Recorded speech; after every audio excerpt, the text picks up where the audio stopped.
Welcome to part 2 of our today's lecture. That is Gauss law. We have already discussed something about what is electric flux, what is area vector, and the relevant and the related things. Now, this time we discuss Gauss theorem. Sometimes we write as Gauss's theorem, sometimes we just write Gauss theorem or Gauss law. This is one of the most fundamental laws in electrostatics. You know that electrostatics starts with the Coulomb's law. We have seen a lot of applications Coulomb's law in previous lectures. Now it is Gauss law. It's one of the most important law in the entire electrostatics. Well, in this law, what we discuss only one thing, that whenever a given charge is enclosed by a surface, then the total flux associated with that surface or linked to that surface is equal to 1 upon epsilon times epsilon 0 naught 1 upon epsilon 0 times the net charge enclosed by that surface. What we mean that if this is a given surface, it may be enclosed by this cubical block. Okay, this can be enclosed by a spherical block. This can be enclosed by a cylindrical block. Anything could be there. And at any time, the net flux, electric flux coming out of it is always equal to phi E is equal to 1 upon epsilon naught times Q. Okay, this is the general idea about the law. Okay, let us define it properly. How we define that the total electric flux linked to a given closed surface which encloses a given charge is equal to 1 upon epsilon naught times the total charge enclosed. That means Q upon epsilon naught. Clear? Now this is the definition of the law. How we derive this? It's proof.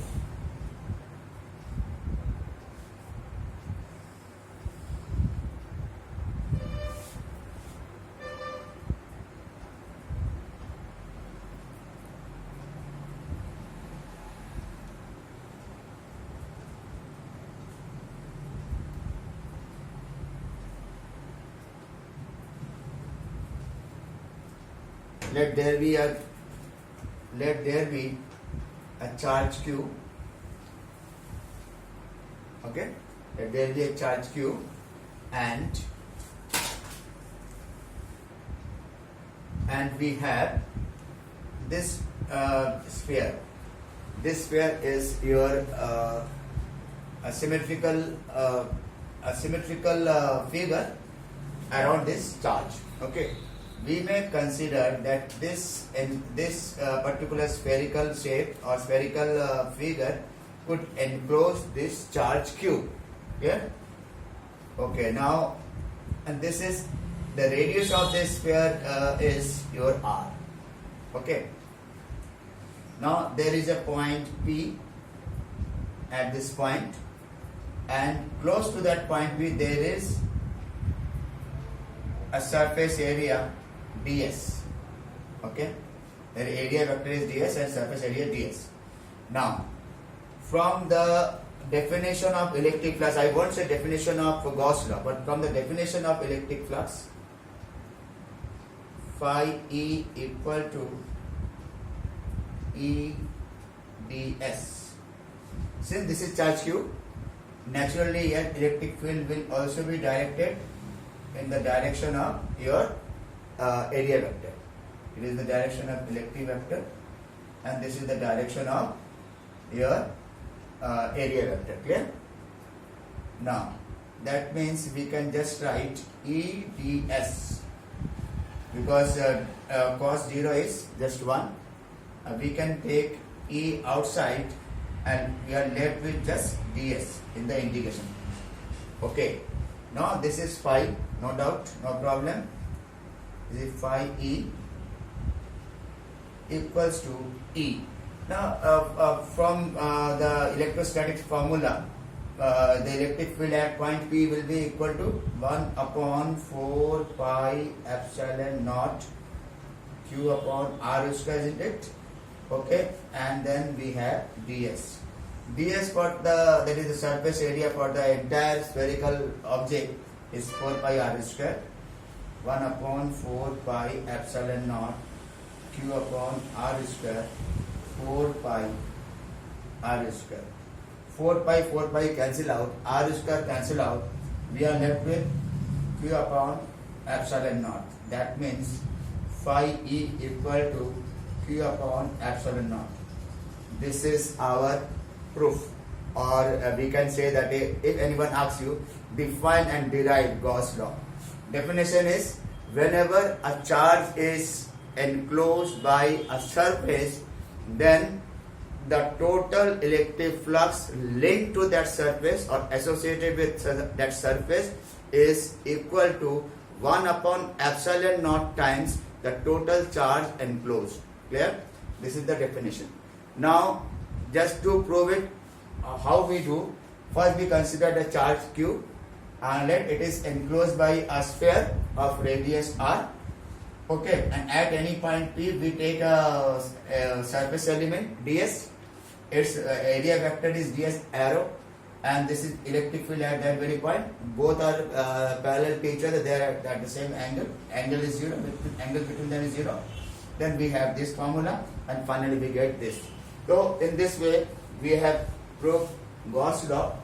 Then there are applications. Applications are more important because various theories like there is the theory of capacitance and many other things.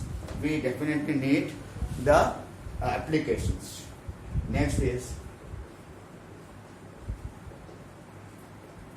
applications of Gauss law. Here, applications of Gauss law. First, derivation of Coulomb's law from Gauss law. This is the first derivation. We have the similar diagram which we have had during the derivation of Gauss law.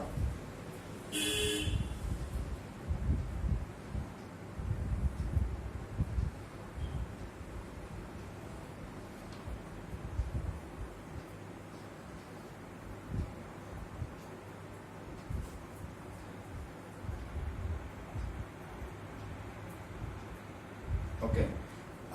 Here we have drawn only a sphere and a small charge q.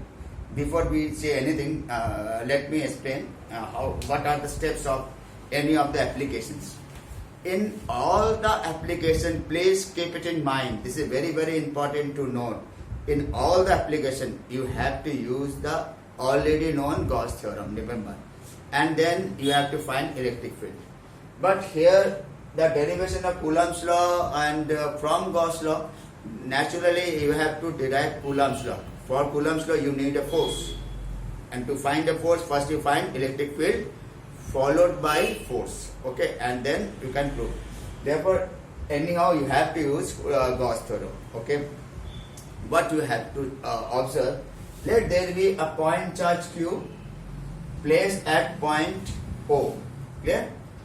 And we have to find out the electric field due to this charge q at any point p, at any point p, at a distance r from it. Only this much of the thing we have to know. Okay, and then we proceed further. Okay, what is the first step to proceed? Let us draw a Gaussian sphere of radius r with O as the center. Let us draw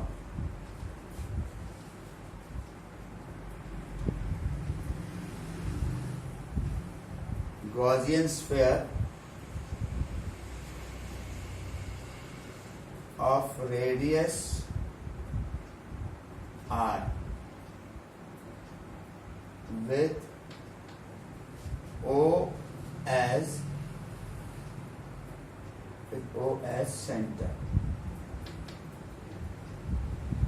Okay, that we have drawn a Gaussian sphere. Natural, this is a Gaussian surface now. This is no longer as a circle, but it is just a sphere. It is 3 dimensional. It is just a sphere. Clear? Now we have to have a surface element ds.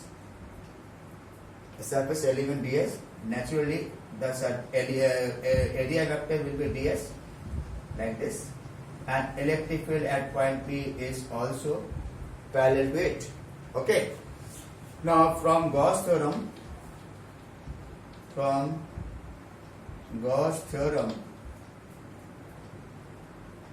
electric flux phi E equal to Q upon epsilon naught. Okay, and this can also be written as Gauss law by definition. It is E ds. I am writing directly E ds. I have to write E vector dot ds vector. But since we can see that ds and E, they are already parallel, therefore theta is considered 0. Okay. Now electric field is placed over here, and now we write ds q upon epsilon naught. ds, as usual, it is the surface area of entire sphere, Gaussian sphere. E 4 pi r square. That means E equal to 1 upon 4 pi epsilon naught Q upon r square. This is the standard formula we have already derived using Coulomb's law. But here this is not standard formula. Here this standard formula is derived from your Gauss theorem. Remember, once we get this, then we may consider some another charge we put at point P. Let a charge Q dash is placed at P. You know, whenever charge is placed at P, then it must experience a force, and that force is Q dash into E.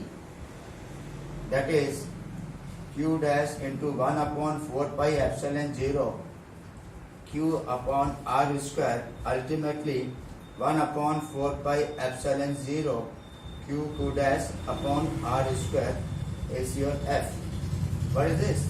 This is Coulomb's law. This is just Coulomb's law, and therefore we have derived Coulomb's law from this Gauss theorem. Okay, let us start other application.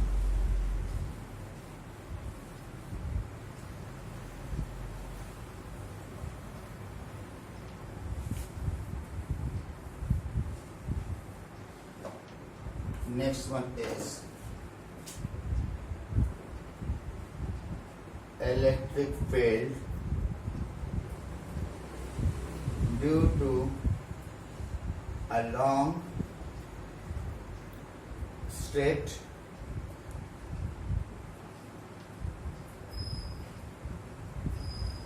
charged wire.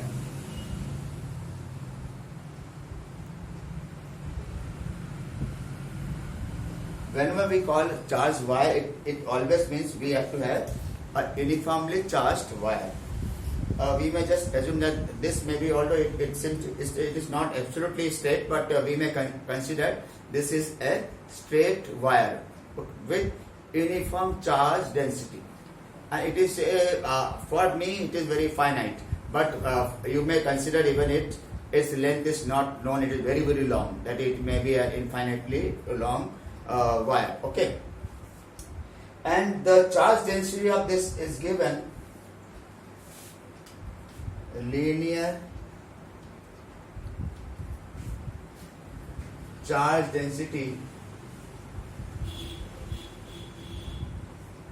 of the wire equal to lambda. If the linear charge density of the wire is lambda, no problem. Okay, and now we have to find out the electric field at any distance r from it. This is a very long wire, and we want to know the distance, we want to know the electric field at any point P at distance r from it. Okay, in order to do this, we have to draw always a Gaussian cylinder. Always remember, we always draw a symmetrical diagram. For point charge, we have drawn a sphere. For this line wire, we have to draw a Gaussian cylinder of finite length. We may just assume that, suppose this is a Gaussian cylinder. We have taken one straw. You can just observe that straw is surrounding that wire. Okay, that wire, and this straw is your Gaussian cylinder.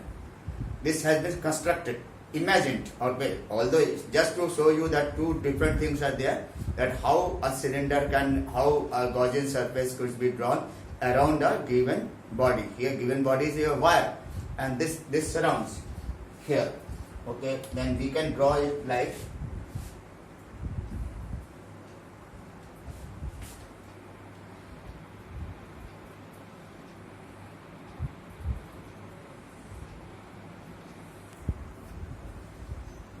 okay, now we have drawn this, and this is very long as we have already said, and this is totally charged, uniformly charged wire,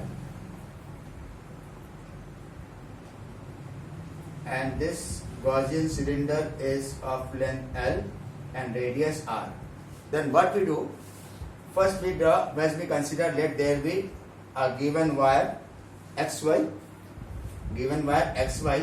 with uniform charge density, linear charge density of the wire lambda. Clear? And we have to find out electric field at any point P at a distance r from the wire. In order to find it, we draw a Gaussian cylinder around that wire. This Gaussian cylinder must have a finite length of L and radius r. Clear? And at that point P, we draw a Gaussian surface area or area element, ds. We can observe that ds is just coming out of the wire, and electric field is also coming out of the wire like this point P. There may be some point Q also, here also some another point Q dash. There also some surface can be drawn, but here we observe that ds dash is here, and electric field is again same. Electric field is again the same. That means they are at 90 degree, and here also it is ds and electric field again at 90 degree. Therefore, these two surfaces will not be counted. Their flat surface will not be counted. Only this curved surface is counted, where ds and electric field, they are at the same direction. That means angle between them is 0, and therefore, from Gauss law,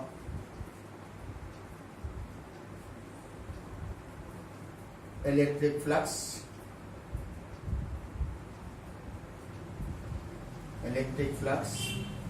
is given by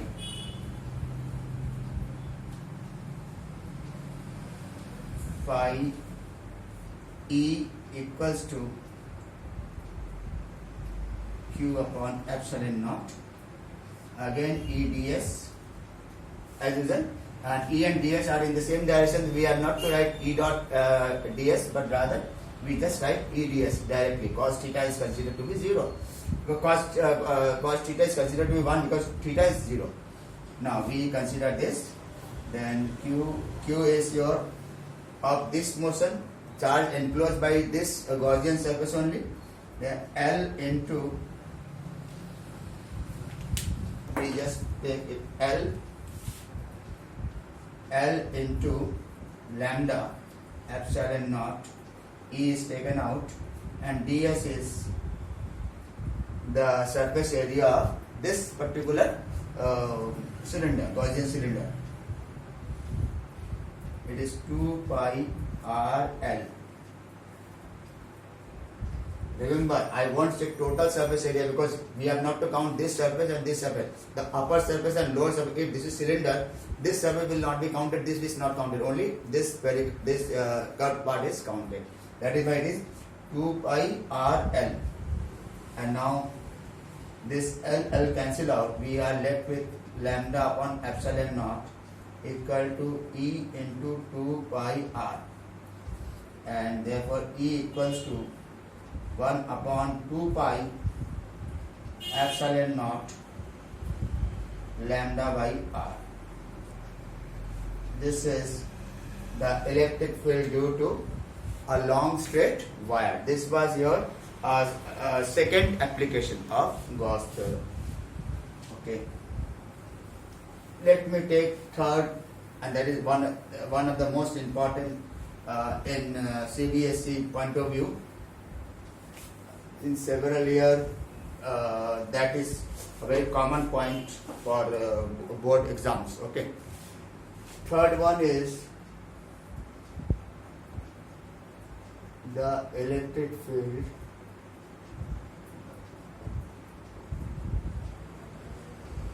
due to an infinite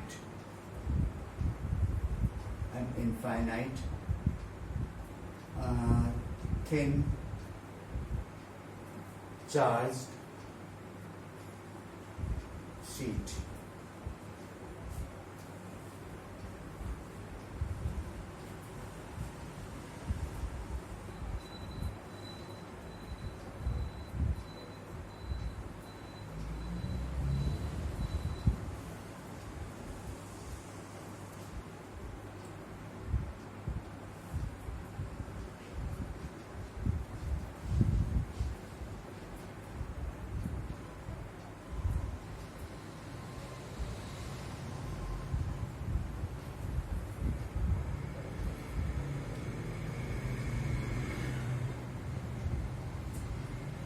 Now you can have very easily understood how we have drawn. This is just a uniformly charged, very thin sheet,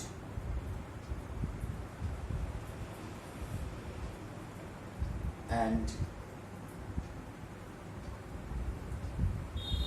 this may be a point P, and this is a P dash. Both are equally distant from each other. This is say distance is r from the surface.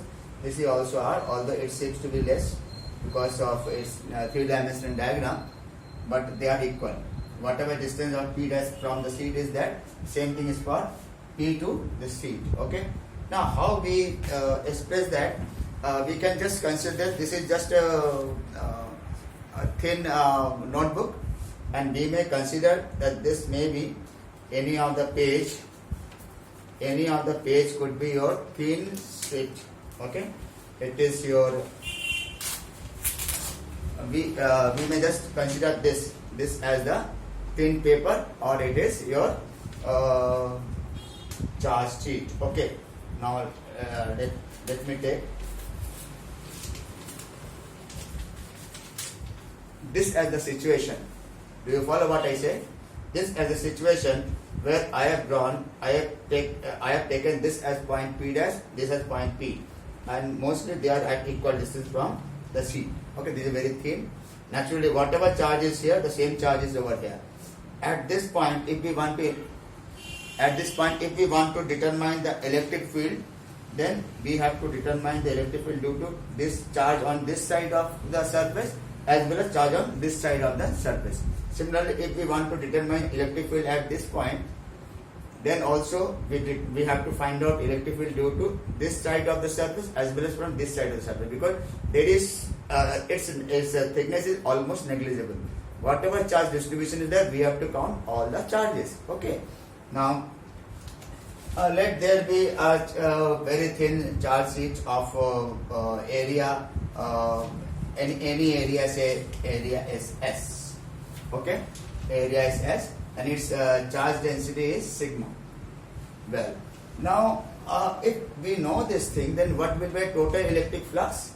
Total electric flux phi E must be equal to, at any point, say P, and this must be equal to E into S plus E into S.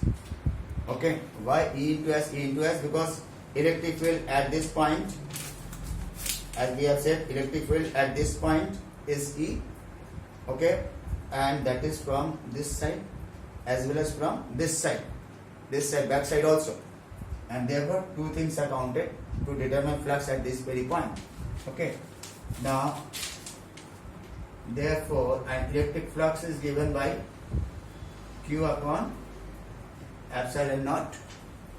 Here we have 2 ES upon this, and therefore E equal to Q upon 2 epsilon naught into S, and then we write 2 epsilon naught Q by S. What is Q by S? That is surface charge density. We can just write sigma upon 2 epsilon naught is the electric field due to such infinite thin sheet. Why we say infinite? Because there is nowhere where the side where the surface area is given. Therefore, we might consider it of any length of any area, and we consider it not a very big infinite sheet, not like this infinite sheet. Okay, and we can use this formula to find out the electric field between two thin sheets. It is in fact the application of it is the application of this one. Okay, the electric field between two thin sheets. Therefore, I won't say it is different application, but it is part of the same application. Okay, that means that we call electric field between two charged sheets.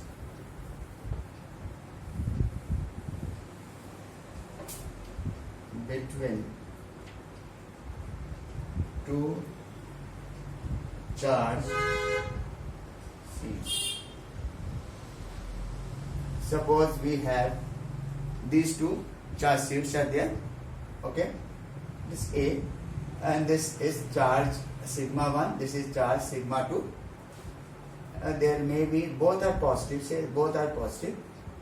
At this point, electric field P will be at this point P, electric field will be 1, 2 will be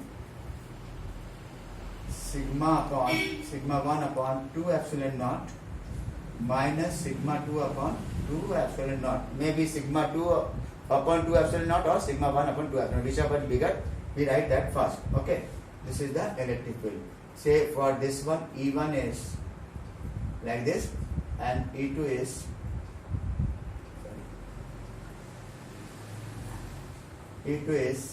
like this. Then this is at point P. What will happen? Point Q, which is outside, we can see that both will be added only. Sigma 1 upon 2 epsilon 0 plus sigma 2 upon 2 epsilon 0. This, here both are positive. Similarly, if both are negative, direction will be slightly different, opposite. Okay, nothing else. And for D case, we consider that this is sigma 1, this is sigma 2, this is positive and this is negative. Okay, we take P, we take outside point Q. At P,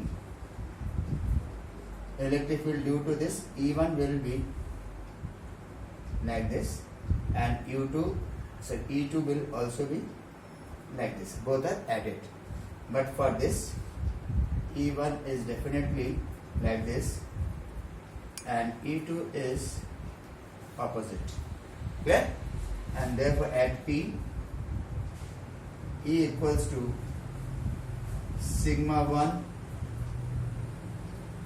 plus sigma 2 upon 2 epsilon naught.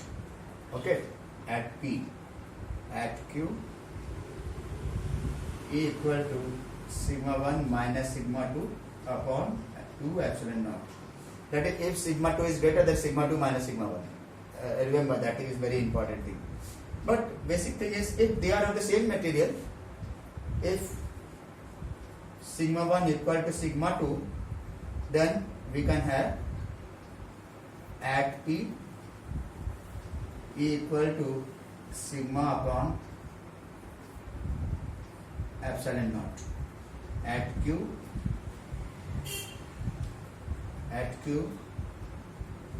E equal to 0. Outside the plates we always have 0 electric field. This is the in fact application of the same very points.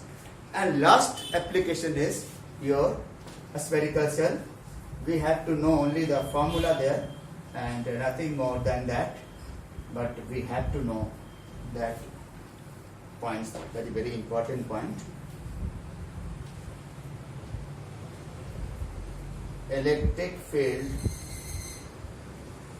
due to a charged cell. Due to a charged cell, naturally spherical charged cell.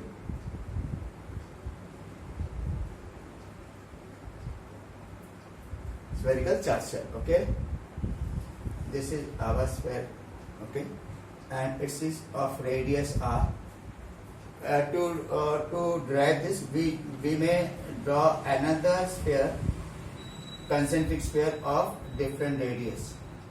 So radius is r. Radius is r. This is totally charged. This is totally charged. Okay, totally charged. And this is naturally, it is a Gaussian surface. Gaussian surface is the bigger sphere. Remember, the smaller sphere is the original cell. Cell is nothing, the hollow cylinder, the hollow which has no solid inside. Okay, it's totally hollow. It may be plastic, it may be iron, any metallic or anything, but its charge will always be deposited on its surface, say outer surface. Then, now, in order to do electric field due to this spherical charge cell, we draw a Gaussian sphere of radius r, small r, and here at point P, like other cases, here we draw an area vector ds, and naturally electric field is also, they are at the same direction. They are at the same direction, and that means electric flux phi equal to q upon epsilon naught must be equal to